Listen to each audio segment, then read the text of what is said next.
लाल किल्ला जवळच्या स्फोट प्रकरणामध्ये मोठी कारवाई करण्यात आलेली आहे। अल फलाह समूहाचे अध्यक्ष जवाद अहमद सिद्दीकी यांना ईडीने अटक करत 1 डिसेंबरपर्यंत कोठडीत ठेवण्याचे आदेश दिलेत। 10 नोव्हेंबरला झालेल्या स्फोटाचा धागा अल फलाह विद्यापीठाशी जोडला गेला आणि त्यानंतर तपास वेगाने सुरू आहे। सिद्दीकीने बनावट मान्यतेच्या आधारावर विद्यार्थ्यांची फसवणूक करत तब्बल 415 कोटींची कमाई केल्याचा आरोप ईडीने केलाय।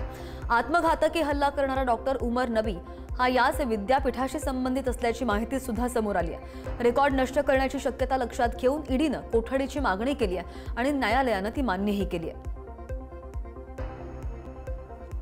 लाल किल्ला स्फोटाच्या तपासामध्ये नवे धक्कादायक उलगडे होत आहेत, खुलासे होत आहेत। फरीदाबादमधील अल फलाह विद्यापीठावर ईडीच्या छाप्यानंतर इथले 10 जण बेपत्ता झाल्याची माहिती समोर आलेली आहे।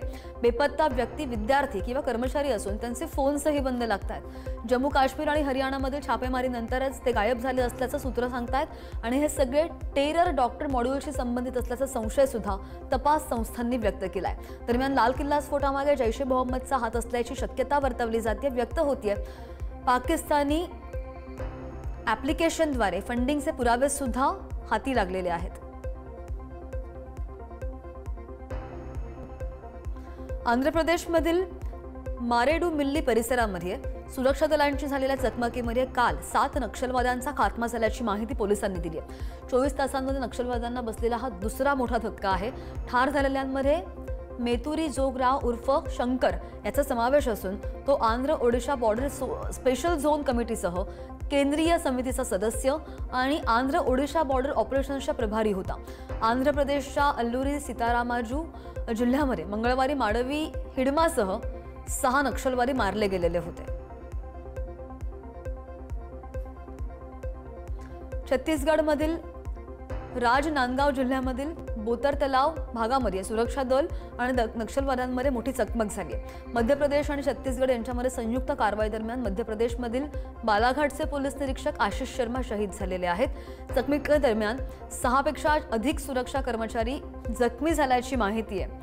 डोंगरगड परिसरामध्ये नक्षलवाद्यांच्या हालचाली वाढत असल्याच्या पार्श्वभूमीवर ही विशेष मोहीम राबवण्यात आली होती। शहीद अधिकाऱ्यांचा मृतदेह पुढील तपासणीसाठी राजनांदगाव मेडिकल कॉलेज रुग्णालयामध्ये हलवण्यात आले।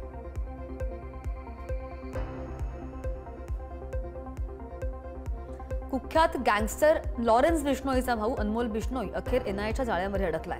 अमेरिकेमधून हद्दपार झाल्यानंतर एनआयएने त्याला दिल्लीमध्ये अटक केलेली असून न्यायालयानं 11 दिवसांची त्याला कोठडी सुनावलेली आहे। अनमोलचे नाव बाबा सिद्दीकी हत्याकट, सलमान खानच्या निवासस्थानी झालेला गोळीबार आणि सिद्धू मुसेवाला हत्या प्रकरणामध्ये सहभाग असल्यानं तो 2022 पासून फरार होता।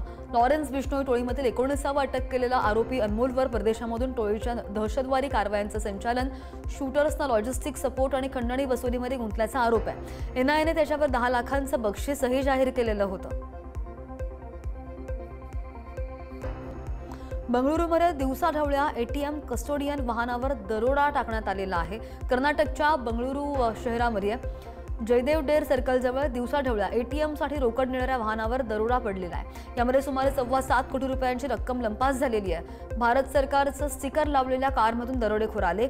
आरबीआयचे कर्मचारी असल्याचं भासवून सुरक्षा कर्मचाऱ्यांना त्यांनी वाहनामधून उतरवलं।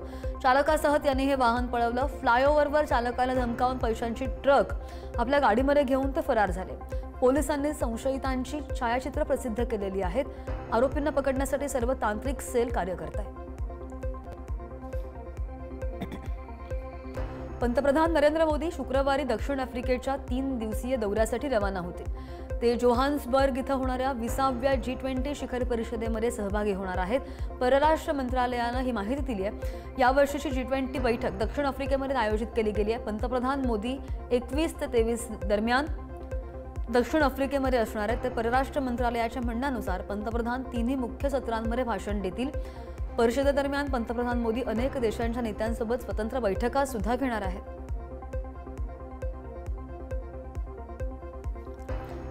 मोदींनी काल पंतप्रधान मंत्री किसान सन्मान निधी योजनेचा 21वा हप्ता जारी केला। त्यांनी तामिळनाडूच्या कोइंबतूर येथून देशभरातील सुमारे 9 कोटींहून अधिक शेतकऱ्यांच्या खात्यामध्ये 18,000 कोटी रुपयांपेक्षा जास्त रक्कम हस्तांतरित केली आहे। या योजनेमधून देशामधील लहान शेतकऱ्यांच्या खात्यामध्ये आतापर्यंत 4 लाख कोटी रुपये पाठवण्यात आलेले आहेत.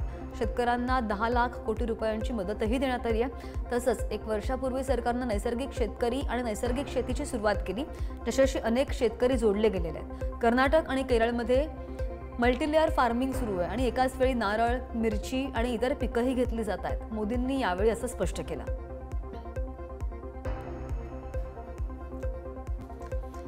बिहारच्या मुख्यमंत्रीपदी नितीश कुमार 10व्यांदा शपथ घेत आहेत. पाटण्याच्या ऐतिहासिक गांधी मैदानावर हा शपथविधी सोहळा पार पडणार आहे. या भव्य सोहळ्याला देशाचे पंतप्रधान नरेंद्र मोदी, केंद्रीय गृहमंत्री अमित शहा यांच्यासह 11 राज्यांचे मुख्यमंत्री सुद्धा उपस्थित असतील. महाराष्ट्राचे उपमुख्यमंत्री देवेंद्र फडणवीस आणि मुख्यमंत्री एकनाथ शिंदे हे सुद्धा या कार्यक्रमासाठी पाटण्यामध्ये दाखल झालेले आहेत. एनडीएच्या अभेद्य एकजुटीचे प्रदर्शन या शपथविधी सोहळ्याच्या माध्यमामधून केलं जाईल.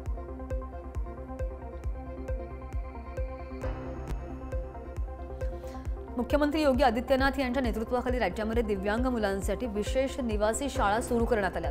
दिव्यांगजन सक्षमीकरण विभाग संचालित या शाळांमध्ये विद्यार्थ्यांना मोफत शिक्षण, निवास आणि भोजनाची सुविधा उपलब्ध करून दिली जाते. दृष्टीहीन आणि शारीरिकदृष्ट्या दिव्यांग व्यक्तींच्या सर्वांगीण विकासासाठी शिक्षण हा मुख्य आधार असल्याचं मत योगींनी मांडलंय. पंतप्रधान मोदींच्या मार्गदर्शनाखाली दिव्यांगांना मुख्य प्रवाहात आणण्याचे वेगाने प्रयत्न सुद्धा सुरू आहेत. सध्या राज्यामधील 16 निवासी शाळांमध्ये 1552 दिव्यांग विद्यार्थी मोफत शिक्षण घेत आहेत.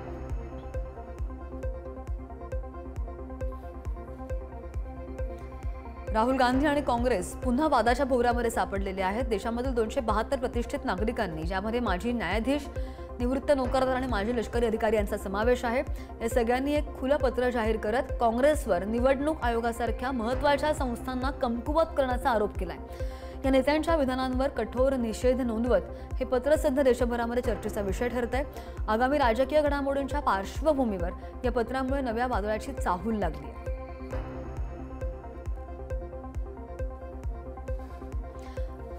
भारतीय विशिष्ट ओळख प्राधिकरण आधार कार्डची पुनर्रचना करण्याचा विचार करते. भविष्यामध्ये आधार कार्डमध्ये फक्त धारकाचा फोटो आणि QR कोड असू शकतो. याचा अर्थ या कार्डमध्ये आधार क्रमांक, नाव, पत्ता, जन्मतारीख किंवा इतर बायोमेट्रिक माहिती नसणार आहे.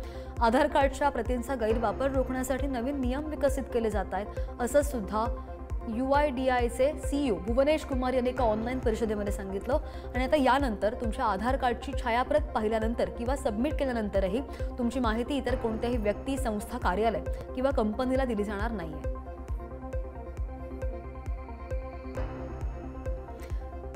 दिल्ली NCR मधील वाढत्या प्रदूषणावर सर्वोच्च न्यायालयानं कडक भूमिका जाहीर केली आहे. न्यायालयानं नोव्हेंबर आणि डिसेंबर महिन्यामध्ये शाळांमधील क्रीडा कार्यक्रमांवर तात्पुरत्या स्वरूपात बंदी घालण्याचे निर्देश दिलेले आहेत. सध्याच्या प्रदूषण पातळीमध्ये मुलांना मैदानी स्पर्धांमध्ये उतरवणं म्हणजे त्यांना गॅस चेंबरमध्ये ढकलण्यासारखं असल्याचं कोर्टाने स्पष्ट केलंय. सरन्यायाधीश BR गवई यांच्या खंडपीठानं प्रदूषणावरील प्रकरणांची दरमहा सुनावणी घेण्याची घोषणा सुद्धा केली आहे. तसंच GRAP 3मुळे बेरोजगार झालेल्या बांधकाम कामगारांना तत्काळ आर्थिक मदत देण्याचं, तसंच राज्यांना प्रदूषण नियंत्रणासाठी कठोर उपाययोजना करण्याचे निर्देशही दिले गेलेत. हैदराबादमध्ये मोठी कारवाई करण्यात आलेली असून प्रसिद्ध रेस्टॉरंट चेन पिस्ता हाऊसवर कर चुकवेगिरीच्या संशयावर आयकर विभागानं छापेमारी केली. शालीबंदा मुख्यालयासह अनेक शाखांवर तपास सुरू असून काही ठिकाणी आज बंद पाहायला मिळालाय. तर आर्थिक नोंदी, व्यवहार आणि महत्त्वाच्या कागदपत्रांची सखोल चौकशी सुद्धा सुरू आहे. केवळ पिस्ता हाऊसच नव्हे तर शहागाऊस आणि महफिल ग्रुप या 2 मोठ्या बिर्याणी साखळ्यांवर सुद्धा एकाच वेळी धाड टाकल्याची माहिती सूत्रांनी दिली आहे. हलीम आणि बिर्याणीच्या कोट्यावधींच्या व्यवसायामध्ये महसूल दडवल्याचा संशय व्यक्त करण्यात येतोय. हैदराबादमधल्या एका सेवानिवृत्त IPS अधिकाऱ्याच्या मुलानं आपल्या दिवंगत आई वडिलांच्या स्मरणार्थ नेहरू प्राणी संग्रहालयामध्ये सुंदर शुभ्र हंस दान केलेले आहेत. या हंसांच्या आगमनाने प्राणी संग्रहालयाची शोभा वाढलेली असून पर्यटकांना आता नवीन आकर्षण पाहायला मिळणार आहे. प्राणी संग्रहालय प्रशासनाने या दानाबद्दल कृतज्ञता व्यक्त केलेली आहे. जैवविविधता वाढवण्यासाठी आणि विशेष अनुभव देण्यासाठी अशा देणग्या महत्त्वपूर्ण असल्याचं मत प्रशासनाने मांडलंय. काश्मीरमधील हिवाळ्याची खास चव म्हणजे हरिसा पुन्हा एकदा श्रीनगरच्या गल्लीबोळामध्ये दरवळू लागली आहे. मांस आणि भातापासून खास पद्धतीने तयार होणारा हा पारंपरिक पदार्थ हिवाळ्यामध्ये ऊब देणारं सुपर फूड मानलं जातं. रात्रभर लाकडी आचेवर ते शिजवलं जातं आणि मैसुमा फतेह कलासह डाऊनटाऊनमधील दुकानं यासाठी सज्ज झाली आहेत। पर्यटक तर हजारो किलोमीटर प्रवास करून याची चव चाखण्यासाठी श्रीनगरला पोहोचतात। हरिसा हा काश्मीरचा पाककृती वारसा आणि हिवाळ्याची खरी ओळख असल्याचं सुद्धा इथल्या स्थानिकांचं म्हणणं आहे।